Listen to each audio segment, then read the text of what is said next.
On this episode of AV Week, encouraging integrators to secure and update their AV installations, getting more AVIXA APEx dealers, and the benefits of local and regional experience centers. All that and more next on AV Week.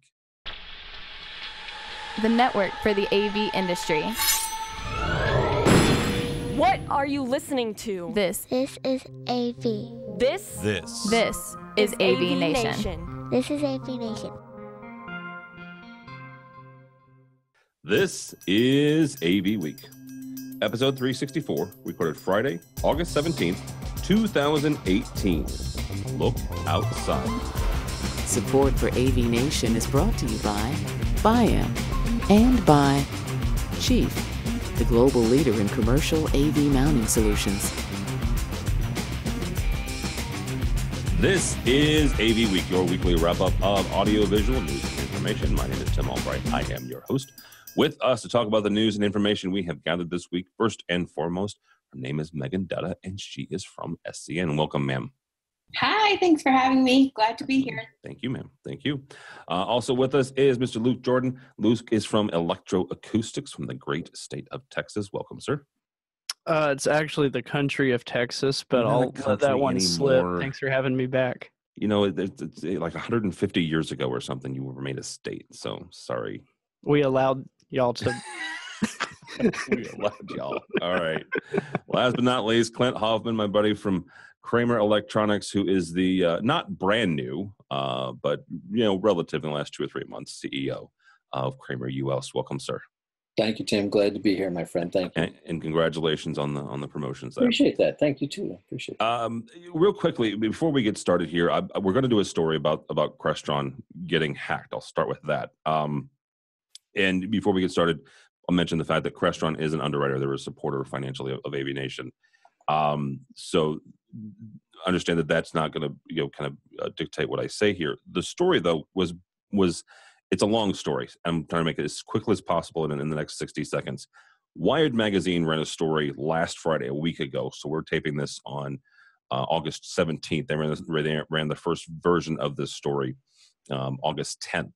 The story was based off of a DEF CON presentation called "Who Controls the Controllers: Hacking Crestron IoT Automation Systems." The DEF CON conference session was done by Ricky Lachey. Ricky did the presentation showing how a vulnerability that Crestron had could be hacked to access various parts of it and access the room. Here's the kind of the longer version of that story. Crestron had already released a patch from Crestron, and we asked them for a comment, quote unquote. This is from Crestron. An article was published in Wired Magazine last Friday regarding a presentation at DEF CON in Las Vegas. The article presentation had a hypothetical impact of an already corrected security vulnerability of some of Crestron's products. Specifically, it was a Crestron touch panel and an MC3 processor. In keeping with our commitment to security, we discovered potential issues and corrected them in May of 2018 via a firmware update to all of our dealers. Crestron considers the security of our products paramount. In fact, our products are built with the best security in the industry, and Crestron sets the gold standards for network security by leveraging the most advanced technologies, including 802.1x, AES encryption, Active Directory, and so on and so forth. Quite simply, quote unquote, if you're interested in getting more information about Crestron and their security, you can go to the website and this, that, and the other. A couple of things with this. Is it an issue that Crestron was part of this DEF CON? Yeah, absolutely it is. And this is reminiscent of a hack that was revealed by Ars Technica and AMX 2.5 years ago. I'm going to save my comments to the end because I've got very serious ones, and I've talked with a number of security experts this week about this. But we're going to start with Luke on this. From an integrator standpoint, what can you guys do as an integrator to make sure that your products and the stuff that you use are secure? One of the things that both the Ars Technica, the Wired story and Crestron for that matter, mentioned the fact that there is authentication available in Crestron specifically here, Crestron products. It's not set on by default though, which means that integrators have to turn it on and they have to set it up. So we'll start with the integrator. Luke, what can you guys do to make sure that the stuff that you put in is not accessible, or at least put some barriers in place to make sure that hackers can't easily get to it? Well, we have a whole bunch of people who are smarter than me that work for us. So luckily, I'm not the person that has to actually know that. But I think the role of the integrator, the reason that we still have value and still exist and bridge the gap between the person that uses it and the person that makes it, is really just our ability to navigate and fix problems before they happen.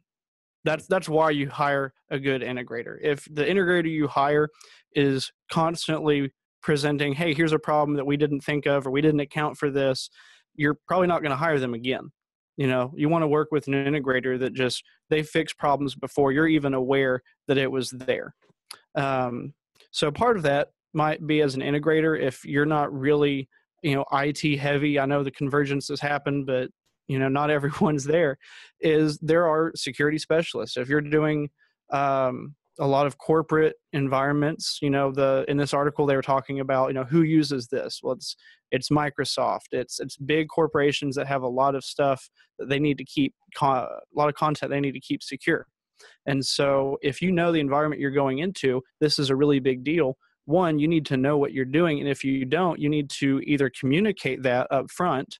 And so either you're not the right integrator for that job and recognize that before you get yourself into a hole, or you need to hire an outside security consultant. Here in Fort Worth, there's a local corporate security consultant, and their job is to make sure that anything and everything on your network is secure. And so they'll talk to just the devices that come into the building, and anything that gets put, any node that goes on the network is going to be compliant with the strict regulations that they have kind of set aside to say, we're going to keep you protected. And so it might be a good idea. It might even be value added, as I'm coming in as an integrator and say, well, yeah, I'm going to put, all this AV equipment in, I'm going to be able to control it. But we're also so concerned about your security that we brought in somebody who this is all they do. And that's value added. But I think first and foremost is knowing what the problems are, and then having good solutions to fix those before the client is ever, dealing with that. If I was an integrator and my client calls me after reading this article and said, hey, does this affect us? If I could say no, because we planned for that, I get to keep that client, hands down. That actually brings up the question I'm going to lead in with Clint. One of the issues that was brought up to me with some of the security experts I talked to this week is the process as it sits right now to get AV systems updated on security protocols. I mentioned the fact that Crestron was made aware of this. They fixed it through firmware and gave it out to the dealers. I said this 2.5 years ago when AMX had their issue. I will say it again. Firmware is not a security update. This is my opinion. This is as somebody who used to be a tech manager and a programmer, and I used to design systems and I pulled cable. Firmware is something different, and there is a fundamental issue inside integrators' heads and tech people's heads that firmware can sometimes break systems, right? The old adage is you don't update firmware remotely and you don't do it on Friday, because sometimes it breaks systems. And this, again, is my opinion. A security patch should not be in firmware. It should be called what it is. It should be called a security update, and it should be handled as such. So, Clint, my question to you is, what can manufacturers do to educate and to make dealers aware that, hey, we've been made aware of a system, a security issue. Here is the fix. Please go out and do it, and make sure that they do it. Well, I think you actually touched upon it. It's calling it what it is. Not burying it in. And I'm not saying that Crestron buried it on, but not putting it in a firmware update and calling it a firmware update. It's a security patch. It's an urgent security patch. So we get tons of emails. Everybody that works at dealers gets tons of emails. that might slip past. There's a firmware update. You may or may not feel like I need to do that. And so you really got to go full blown with the, and say it, just like you said, it's a security update and it's important. It's urgent.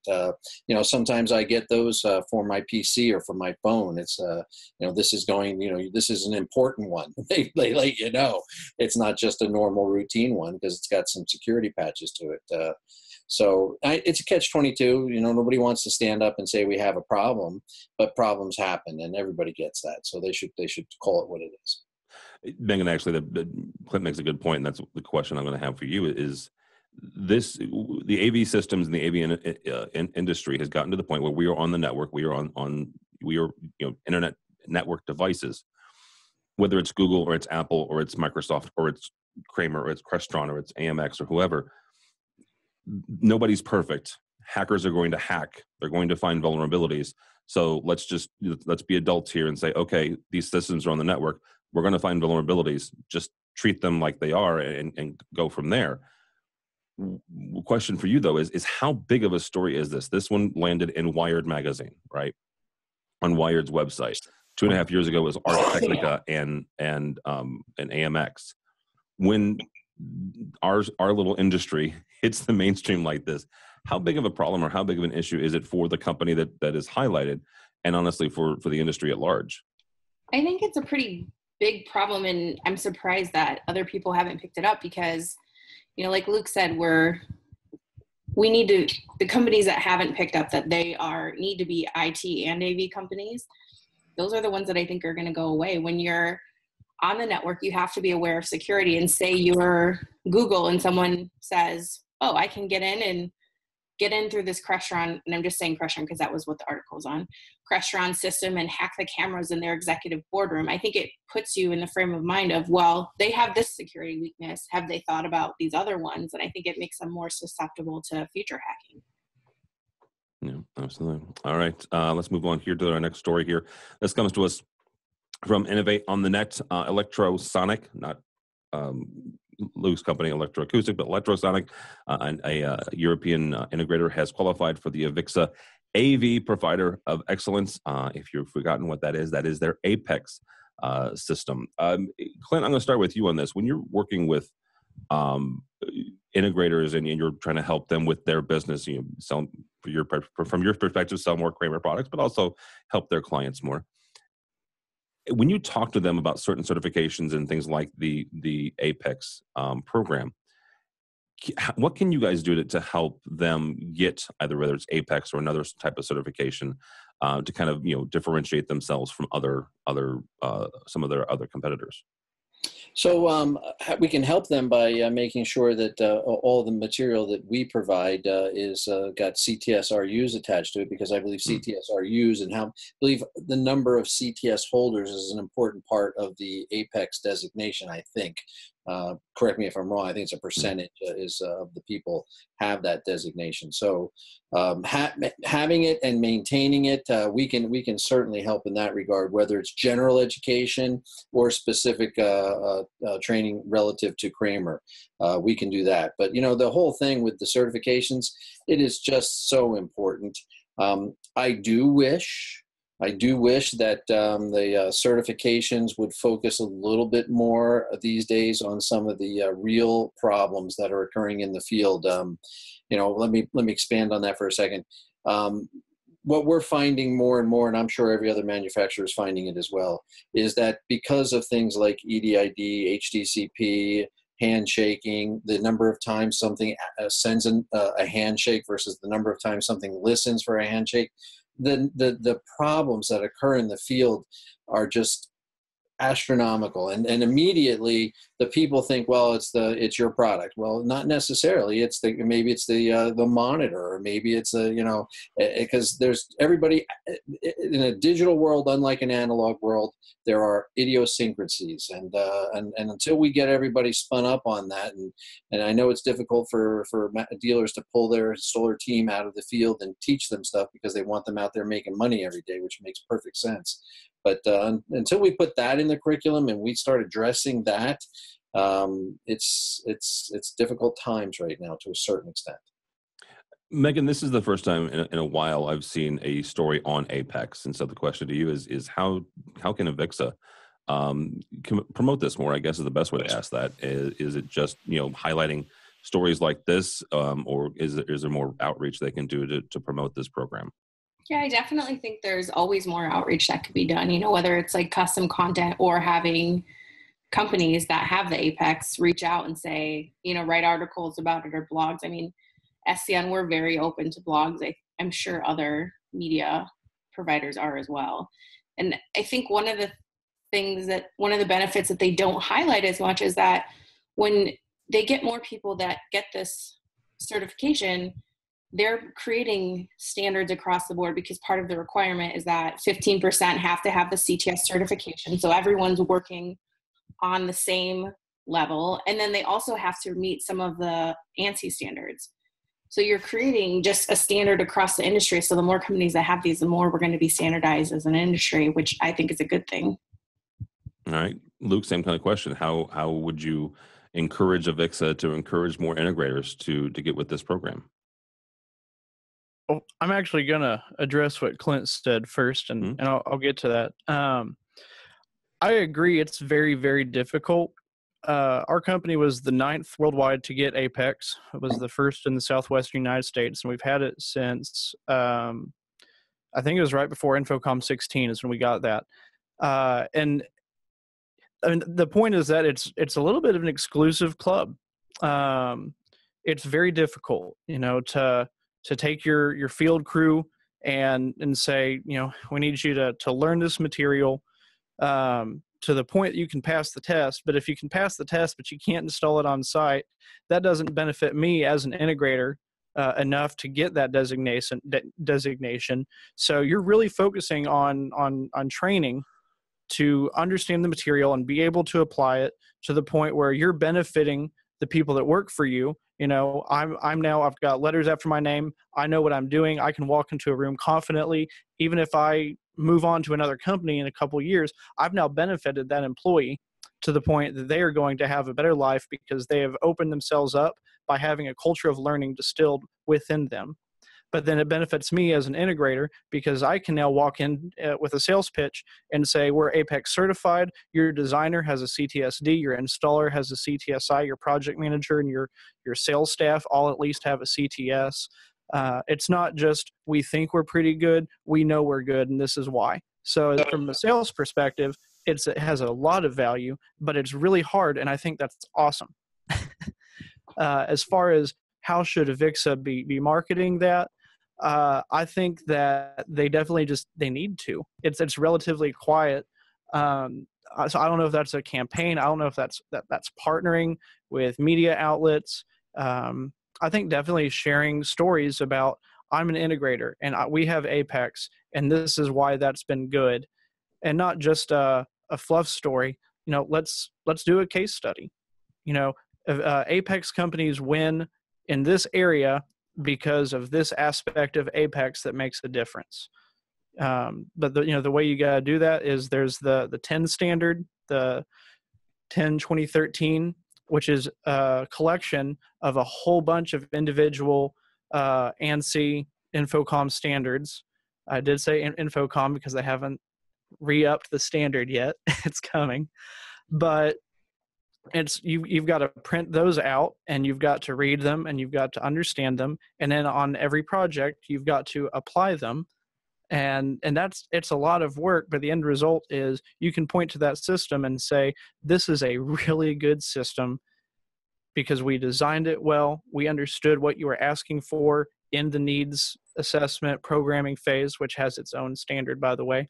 And then when we installed it, it met light uniformity and coverage of your 70-volt system and heat dissipation and all these things that are really important to systems actually doing what they're supposed to do.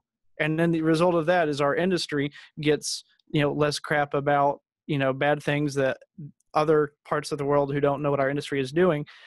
Suddenly we're the guys that get it done, and that's who we are as an industry. So I think APEX is super important, and I think there needs to be a bigger push for it, but it also requires integrators to step up to the plate and get it done.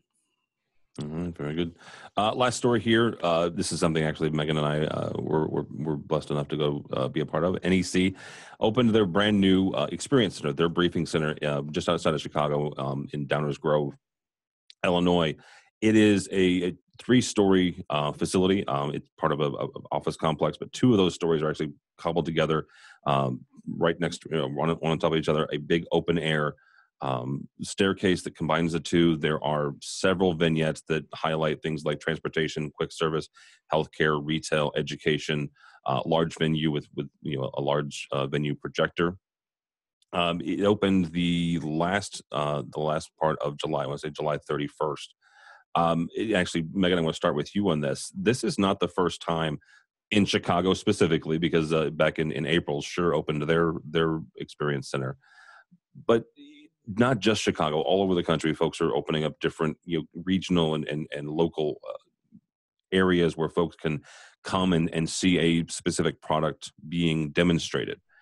How important is that, both, first of all, in the U.S. because of our geographic size and just the overall square miles of the size of the U.S., but how important is that here, but also globally, to have those local areas that folks can come and see these products in use? I think it's a smart move for anyone, that has, the space, the time, the money to do it, because you're bringing, especially in terms of end users, you're bringing them in and they get to see how everything works together as a whole. I mean, it's still important for integrators. They get to see the products, in real life, but let's say you're a tech manager at an office building and you don't really understand how all of this works, but when you get in and you see it together and you see how things connect, it makes you just get endeared to the experience, I'd say. All right. Luke, from your standpoint as an integrator, do facilities like this help you even bring clients to and show them systems and show them products in use, as opposed to bringing in demo gear and maybe bringing them to your office or bringing that demo gear to their office? Okay. It's not a real world experience. It's still it's a bunch of fake walls in a warehouse, and it's a bunch of video products, and we've got some speakers, and we've got some here's a fake command center, but at the same time, what are you monitoring? It's all just program content. It's not a real use case. We focus largely on audio, but there's no acoustics. You're not dealing with real world acoustics, or they're not going to put high ambient light in a room and show off their projectors. They're going to make it at least to a point where their product can still shine. Whereas if I can take and that's geared towards end users more. And if the goal is for an end user to go to their integrator and say, we really like this NEC projector that we saw at their experience center, can you install that? Well, then the answer is yes. And then if that's the goal, then it accomplished that. As an integrator, though, I would much rather spend time with my client and say, tell me what you're trying to create. Tell me what's important to you. And then if we decide that the NEC projector is the way to go, and they make great projectors, well then let's do that.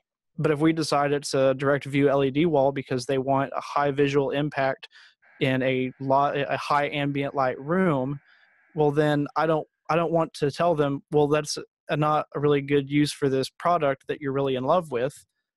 I'd rather take the conversation a different way. So being able to take them to projects that we've done so they can see what the quality of our work looks like. They can interview our previous clients and get an understanding of that design, think, and work relationship, and let us kind of work with them on the budget and products and solutions. To me, that works as an integrator better than an end user focused experience center. Mm-hmm. Clint, you're our manufacturer today. So, from your guys' standpoint, do some of these experience centers make sense? Or to Luke's point, would you rather have, partner with integrators who have used your products in the past and point people to those installations? So I think it has a lot to do with who's building the experience center and who their customers are. Luke is absolutely correct. I think for him, for an integrator, it's better to take them to a job you've already done and be the experts for them, the trusted expert. But you know, NEC. I'm going to use Samsung as an example. I saw an experience center that Samsung did, and they had a lot of our products in it in Israel. And you mentioned, Tim, geography. You know, Israel's a small country, so building an experience center, Samsung building an experience center there that had a retail component, a military component, they can bring big time customers in there and get them spun up on them. Their product, and then hand them off to an integrator who can, you know, can take it from there. So for that type of manufacturer, it makes a lot of sense. At the other end of I think it makes a lot of sense too for distributors in our market these days. As distributors are becoming, you know, more and more prevalent, they can put together a whole bunch of different products, and they can even use that as a training tool for the hundreds of people they have on staff that don't really know AV. But the most unique use case I've seen, and the one I like, is BP Marketing has that mobile trailer. It's kind of like the bookmobile when you were a kid in school. Man, I used to love when the bookmobile pulled up outside. We were not going to get out of class for a while. It was cool, man. You're walking, you're going to get something, and they have that trailer, and you know, so that's like a mini mobile experience center. And being as they're a manufacturer's rep and they're covering a number of them, it makes sense for them too. So it really depends on who you are and what your objective is. All right, very good. That'll be the end word here. Thank you all so much, Miss Megan Dutta from SCN. Thank you for joining us. Thank you. And how do people find us on social on Twitter at Megan A. Dutta and SCN at SCN Mag. And also just wanted to say we're having our think tank in New York on September 27th. Actually, it's in Jersey City, New Jersey. And we have a special code for your listeners, which is AVNation. Wow, there you go. And using that code, you will get free admission. Very cool. So those of you in the Northeast, go and use that code. So also with us is Mr. Luke Jordan from Electroacoustics. Thank you, sir. Absolutely. And how do people find you or Electric Acoustics? You can find me on Twitter at Luke Jordan EAVI. My tweets are my own. My thoughts are not. And you can find us Electroacoustics at eavi.com. All right, very good. And last but not least, Mr. Clint Hoffman from Kramer. Thank you, sir. Well, thank you, Tim. I appreciate it. You can find Kramer at www.kramerav.com. And I will point out, Luke likes to text a lot too, so keep an eye on your phone. Yes. If he has your number, look out for your phone. So my name is Tim Albright. Don't follow me on the Twitters. I'm already bemoaning the Bears season. But go by the website, if you would please, avnation.tv. avnation.tv. You will find this program and a host of others. While you're there, please check out our underwriter section. These are the folks who help us and support us financially and help us bring you AVWeek and all the others. And Kramer's is one of those. So we thank them for their support. About 2 to 3 weeks from now, we'll also be bringing you CEDIA. So Matt Scott, Rich Fregosa, and a host of other folks will be bringing you everything from CEDIA Expo 2018 from San Diego, and I'll get to hang out with Megan again, so that'll be fun. All that and more at avnation.tv, avnation.tv. Thanks so much for listening. Thank you so much for watching. That's all the time we have for AV Week.